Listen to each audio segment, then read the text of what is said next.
Bonjour, we are back in Canada for the second of 4 times this season with a Kolico 250 in Moncton, New Brunswick. Of course, above all else, this is one of the most interesting events of the year because it is at the shortest track we will be using all season at only 0.43 miles. Plus, it is the home of the Pellerins, one of the most respected racing names in the North American Auto Club, if not North America itself, butting heads in the series with the Ashcrofts and the Overtons since the very establishment of the club 35 years ago. So far in 2018, we've had 10 different race winners. 2 of those have been rookies. Joey Anderson has joined the ranks with Allison Smith as the second rookie race winner, Peter Johnson being the other first-time race winner this season. So it's a much more even playing field, and with more races, this creates the opportunity for even more race winners to present themselves as the season continues. We're still before halfway. Things can change a lot.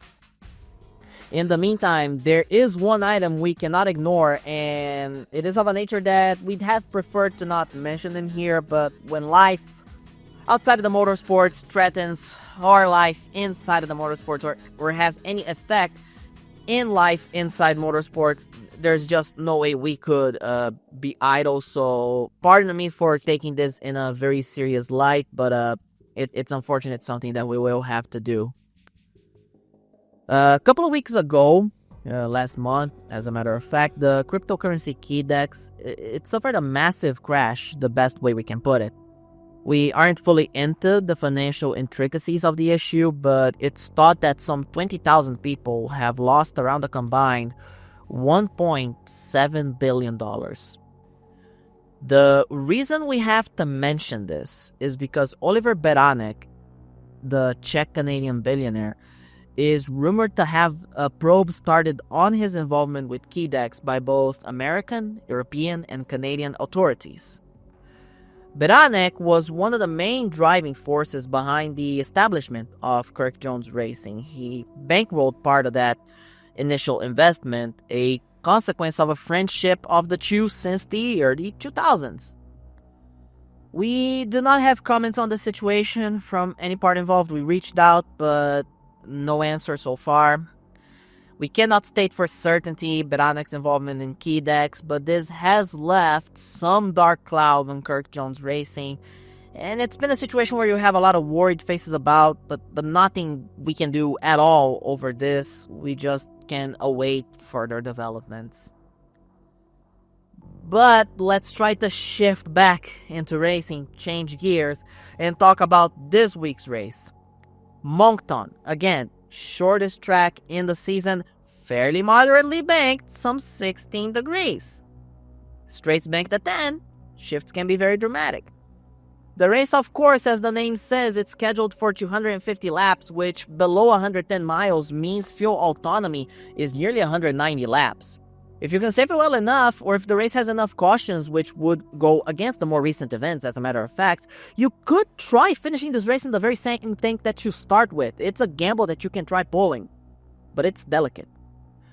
But let's take a look at the starting lineup for today, and Ernest Lewis Racing gets to put Lee Schmidt atop the board with the pole position, while 2 of the 3 Luke Star cars kick off inside the top 8, with Becky Pellerin in 4th, getting a few more bonus points for her championship efforts, while her mentor, Kate Taylor, starts in 7th, and right behind him is Luke Pellerin starting in 9th place. So they got all 3 cars in the top 10, a very popular qualifying session, but they probably wanted the pole. Both Faulkners and both Bartons start inside the top 6, Caitlin Richler becoming the odd one out with her 8th place, while her fiancé, the Prince of Trois Revere, as we like to call him, Riley McKee, failing to get inside the top 10, lining up in the 11th position. Qualifying for this race were 36 cars, with 4 competitors being left out as 40 cars were entered. Those being Ethan Collins, a very unfortunate qualifying effort for the 16 crew, Ricky Jones, and the twins Ashley and Charlotte Elliott. Ashley, as a matter of fact, was only knocked out by Kirk Jones exercising his past champions provisional. So the 1-2-2 actually had pace to make it into the field. She has been showing a lot of promise in the Canadian series, but we do not have the same expectations for the local series drivers as we have for the regulars. So for example, let's say Kira Downer. Kira Downer, we do not expect her to qualify at all. Her stomping grounds is the modifieds. Likewise with the Elliott sisters. Their stomping grounds is the Canadian Late Model Tour, not the Challenge Series. Now, looking at the weather, it is a little bit colder, 57 degrees, but clear skies and a very calm weather heralding this short track dash in the Great White North. Let's get down to it.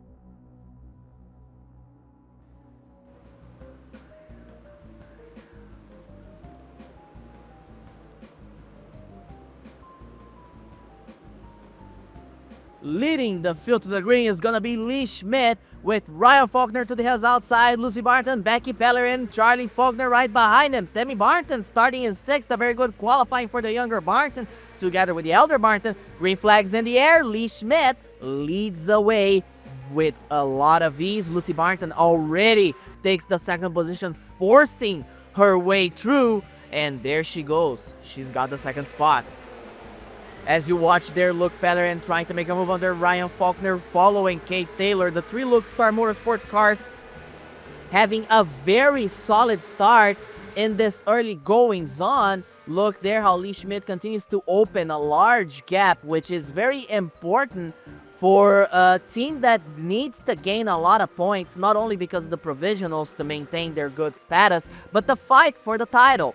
A little further back, you see the Coors Seltzer car of Mac Haley in the 11th position, being chased down by the 97 of Tammy Barton, who dropped a little further behind. Joey Anderson currently running in 17th place, with the Chew of Caitlin Richford right alongside him. Alan Lucier is in the number 5, the Chelouzeau car for Quebec Auto. He's only running this race, and I believe Trois Riviere.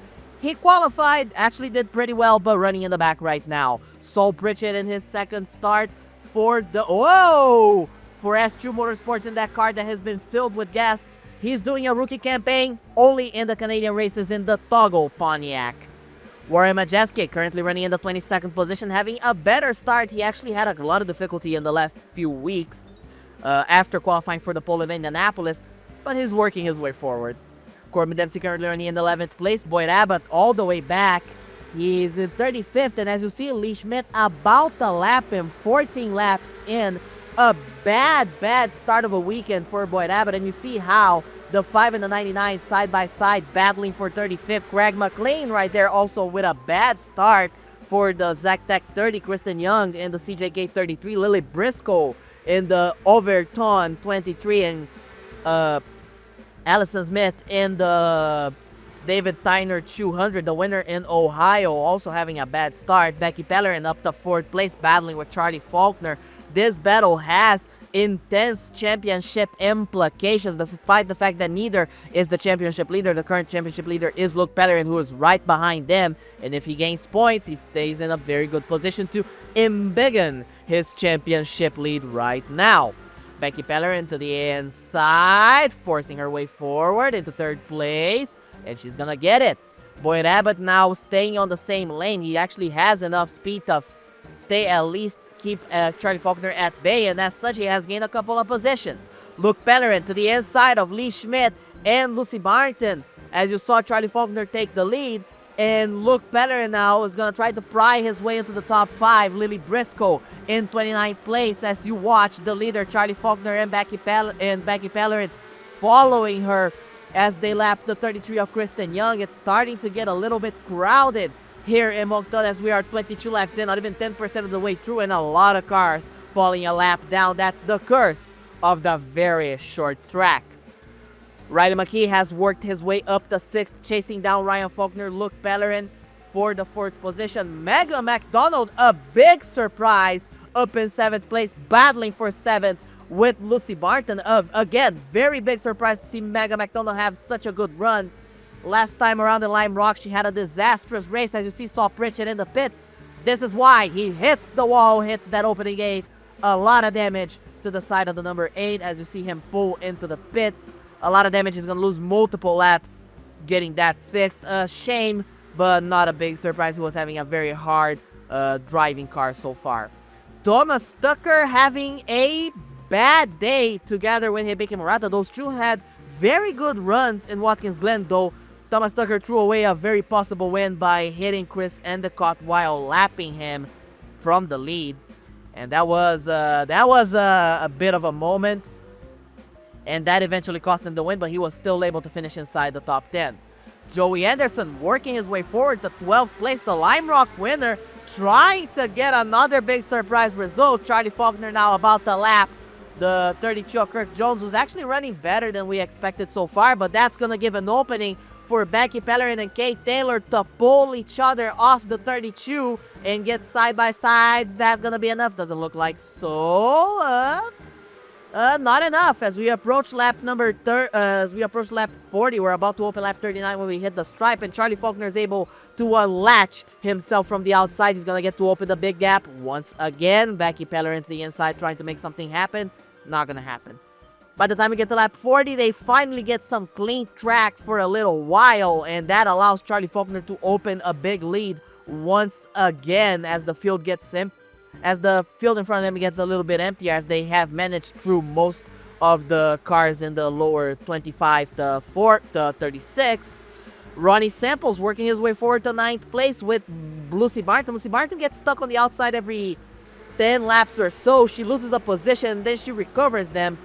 As you see there, Riley McKee, Ryan Faulkner, and Luke Pellerin battling for the 5th spot. Pellerin's on the outside. They're about to come around to the 200 of Allison Smith. Is that enough? Doesn't look like it will be for Luke Pellerin. And you watch the side cam of the 22 of Riley McKee, and look at that. Clean pass, easy going move. And Mega McDonald right behind them inside, trying to look her way into 6th place. She sees the empty space, and she's already gonna make a move, and it's a very good move. Very well done. Lap 45, Chris Endicott hits the guardrail on the opening of the gate. Bad damage on the side of the 63. Just a very unfortunate goings on for an Endicott, a driver that has been having a hard rookie challenge campaign so far. Charlie Faulkner has caught the 52 off Hibiki Murata. He's about to lap her as we come to the inside. And then we got problems on the 28 of Vernon Hargrove as we open lap 60. And that's when the caution is going to come out. The tire on the right front tire of the 28 blows up, and that's going to cause the first caution of the race.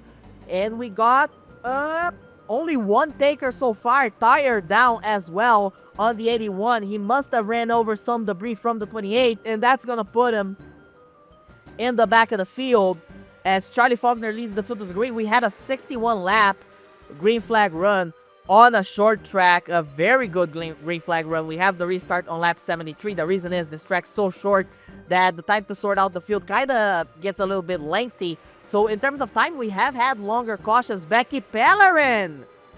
I don't know why they called her in, but they called her in 2 laps into the green flag run, and they might know something we don't. But she's gonna lose a couple of laps there down. As you see, there she goes. She loses 1 lap. They're gonna fill that tank up, and that's a splash and go. She's gonna be back still a single lap down. You see the gap between Papa Faulkner and little Ryan Faulkner. Little Ryan Faulkner, who has been getting the best of his dad in the championship campaign, if not on the side of winning. Charlie Faulkner has 2 wins this season. Ryan Faulkner has none. But it's been a very interesting season for both of them. Riley McKee running in 4th place, chasing down Kate Taylor as Becky Pellerin, you see right behind them, a single lap down, and she's very near the leaders. So she could recover her lap under green or pray for a second caution. And I do think a second caution might happen as long as this green flag run may have been. Brenda Masner on the Nelson Racing car, a big surprise there in 10th place, a fantastic run as we're approaching lap 90, so 15 laps under green, and Faulkner already reached the tail of the field. Vernon Hargrove hard in the wall. That tire failure must have put something on the suspension or on the driving column of that car that it is behaving badly. It's wicked to steer the 28 right now. Luke Pellerin passes Riley McKee for the 4th position, sets his sights on Kate Taylor for 3rd place. Lucy Barton also takes the 5th spot from McKee. Ronnie Samples and Tammy Barton battling for the 8th spot, 7th spot, Mac Haley right in front of them. Chris Endicott again in the wall as we open lap 100 of 250. Ruby Carson on the inside of Tammy Barton. Barton stuck on the outside. Already lost the position to Brad Finley as well as her older sister Kirk Jones. In the middle of the wars there, Thomas Tucker working his way inside the top 15. Becky Pellerin about to pass Kate Taylor. Kate Taylor, of course, the legendary Maryland short track racer, won titles in every single track you can look at Maryland. Later this season, we're going to run in Beltsville. He's a shoe-in to win that race, I believe. Despite the fact that he didn't race in Beltsville, that track has been recently revived and renovated. Looks beautiful. It looks incredible. Craig McLean there worked his way up to 23rd place. But what I was going to say about Kate Taylor as you watch the field evolve through the following laps. Thomas Tucker running in 19th place at this point, recovering a lot of positions. Kate Taylor was a mentor for both Becky Pellerin and Luke Pellerin when they were coming up in the American Canadian Tours, and then on the North American Auto Club All-Star Series back when they were the late Model Championship Series. And he's been a very good mentor to them. He was called eventually to drive this 25 car all the way back like 10 years ago. He's been a very big mainstay part-time in the North American Auto Club. Kendra Brittany on the wall, lap 145. As you see, we're blazing by. Not a lot has been happening in the sense of intense battles. Well, we have been having intense battles. Look at that 3 wide right there on the pit entrance as Corbin Dempsey laps a bunch of cars in one go.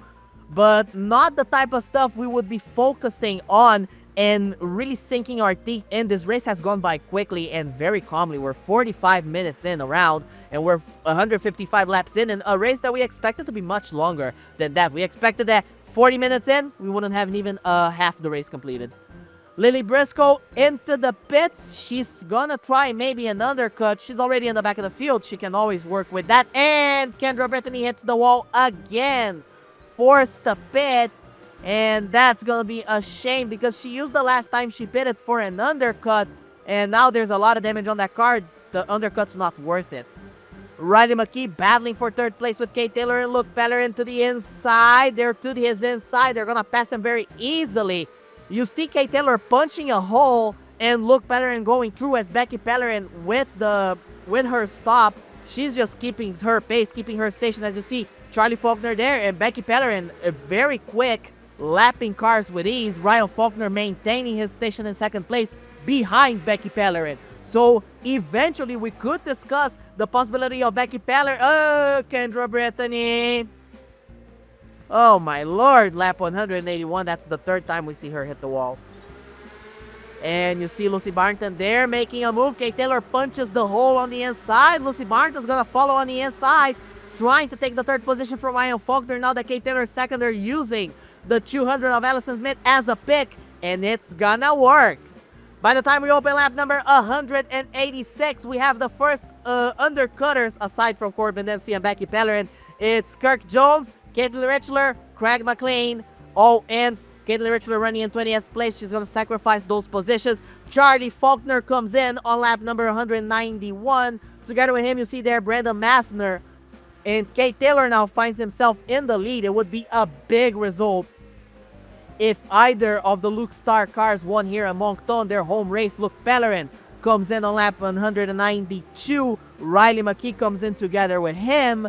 And eventually you're going to see there Brad Finley would come in following lap 193. Ruby Carson and Hibiki Murata lead the way in. There you see Brad Finley coming in. Those two are going to come in. Lap 194. Lucy Barton running in 2nd place. Kate Taylor is still on track.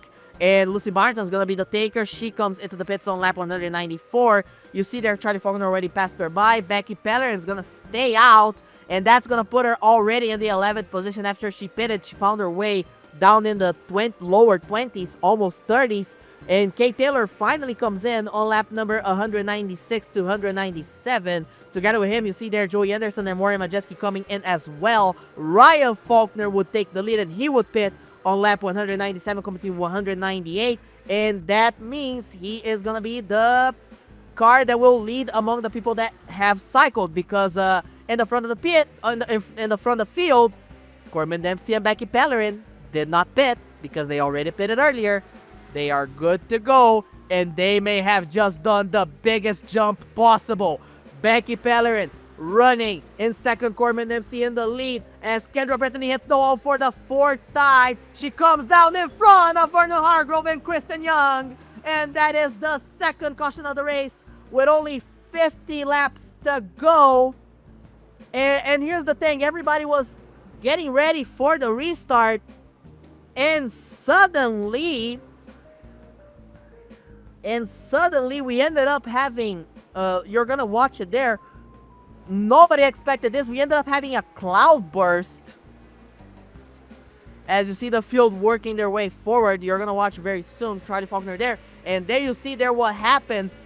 A cloud burst began as the field started recovering their laps in relation to the leaders. Now there are Corbin Dempsey and Becky Pellerin in relation to the lifeline. That would cause a red flag. It would be a very quick shower.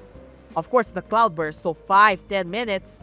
And that would essentially, you see there how the fog builds up. They took a while to call the red flag, but they did eventually call it. You're watching how they are sorting out the field. And that you see is gonna put Corbin Dempsey in the lead still. Becky Pellerin in second, but everyone back on the lead. Everyone that could be back on the lead lap that pitted will be back on the lead lap, meaning Charlie Faulkner and Lucy Barton and Luke Pellerin are back on the lead lap. Mac Haley there in 5th place. Ryan Faulkner did not make that strategy work. He drops all the way to the 7th position. Green flags out. Corbin Dempsey out in front. Becky Pellerin in second. Charlie Faulkner third. Lucy Barton running in 4th. Luke Pellerin 5th. And there is problems on the 89. Fuel pressure issue on Ryan Faulkner's car. And your second place in the championship is gonna have to lose a couple of laps in relation to the leaders as Charlie Faulkner makes a move on the inside of Rebecca Pellerin, the defending series champion. Charlie Faulkner trying to gain the championship lead. He's only 19 points behind to Luke Pellerin. Megan McDonald having a fantastic run in 7th place. Alison Smith running there in 8th. Caitlin Richler worked her way up to the 23rd position, but still having a very hard afternoon. Ruby Carson chasing her down. Charlie Faulkner now has the 81 in his sights. 25 laps to go. 24 laps to go.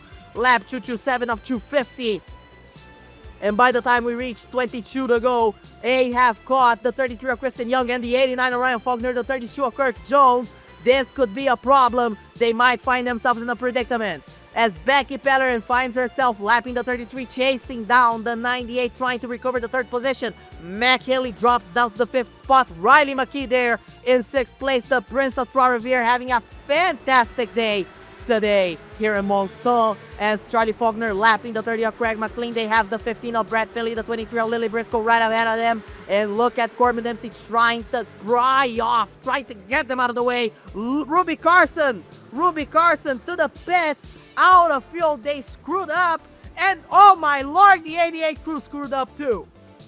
They did not put enough fuel on the 88 car. That might be a problem. If they did not put enough fuel, more teams could have screwed up their timing.